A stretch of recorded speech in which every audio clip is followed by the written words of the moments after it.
హరే కృష్ణ. ఓం నమో భగవతే వాసుదేవాయ. ఓం నమో నారాయణాయ నమః. ఓం దీపజ్యోతి పరబ్రహ్మణే నమః. నమ్మకమే జీవితం. ఒక గురువు ఒక సంపన్నుని గృహంలో భాగవత ప్రవచనం ఇస్తున్నారు. అదే సమయంలో ఒక దొంగ ఇంట్లోకి ప్రవేశించి ఒక మూల దాక్కున్నాడు. భాగవతంలో కృష్ణుడు వేసుకున్న ఆభరణాల వర్ణన జరుగుతోంది. తల్లి యశోద కృష్ణుడికి ఏమి నగలు వేసి పంపించేదో చెప్తున్నారు. దొంగ చాలా ఉత్సాహంగా వింటున్నాడు. భాగవత ప్రవచనం పూర్తి అయ్యేదాకా ఉండి బాలకృష్ణుడు కనిపిస్తే నగలు దొంగలిద్దామని అనుకున్నాడు. దానికోసం ఆ బ్రాహ్మణుడి వెంట పడ్డాడు. గురువు భయపడి నా దగ్గర ఏమీ లేదు అని అన్నారు. దొంగ, మీ దగ్గర ఉన్న డబ్బుకు నేను ఆశపడటం లేదు. మీరు చెప్పిన నగలు ధరించిన కృష్ణుడు, ఆవుల దగ్గర ఉండే కృష్ణుడు ఎక్కడ ఉంటాడో చెప్పండి అని అన్నాడు. గురువు ఆలోచించి, బృందావనంలో యమునా నది తీరం దగ్గరకు రోజు 2 పిల్లలు వస్తారు. ఒక పిల్లవాడు నల్ల మబ్బు రంగులో ఉండి పిల్లని గ్రోవి వాయిస్తూ ఉంటాడు. ఇంకో పిల్లవాడు తెల్లగా ఉంటాడు.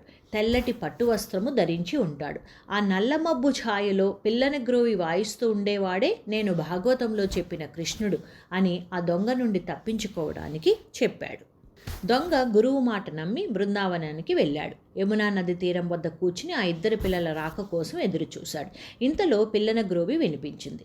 2 పిల్లలు వస్తున్నారు. ఆ అందమైన దృశ్యం చూసి చెట్టు దిగి పిల్లల దగ్గరకు వెళ్ళాడు దొంగ. బాలకృష్ణుడిని చూడగానే దొంగ మనసులో ఆనందం కలిగి అతని కళ్ళమ్మట నీళ్లు కారుతూ ఏ తల్లి కన్నబిడ్డో ఇంత అందంగా ఉన్నాడు అని అనుకున్నాడు. ఈ విధంగా దొంగ ఆలోచనలో మంచి మార్పు వచ్చింది. తరువాత చూస్తే దొంగ భుజం మీద నగలు నిండి ఉన్న ఒక మూట ఉంది. అది తీసుకుని ఆ దొంగ గురువు దగ్గరికి వెళ్ళి జరిగిందంతా చెప్పాడు. ఆనంద బాష్పాలతో ఆ గురువు కృష్ణుడిని చూసిన చోటు తనకు చూపించమని దొంగను అడిగాడు. ఇద్దరూ కలిసి ఆ చోటుకి వెళ్ళగానే దొంగకు కనిపించిన బాలకృష్ణుడు గురువుకి కనిపించలేదు. అప్పుడు గురువు నిరాశతో కృష్ణుడిని, నీవు ఒక దొంగని అనుగ్రహించావు, నాకు కూడా దర్శనం ఇవ్వవా అని బాధపడ్డాడు. అప్పుడు అపారమైన కరుణగల కృష్ణ భగవానుడు ఇలా అన్నాడు, నీవు భాగవత పురాణమును కేవలం ఒక కథగా చదివావు, కానీ దొంగ నువ్వు చెప్పిన కథని మాటలను మనస్ఫూర్తిగా నమ్మాడు. అపార నమ్మకము, సమర్పణ, శరణాగతి ఉన్న చోటే నేను ఉంటాను. పురాణాలను చదవడమే కాకుండా దానిలో ఉన్నవి అనుభవించడం నేర్చుకోవాలి. సర్వం శ్రీకృష్ణార్పణమస్తు.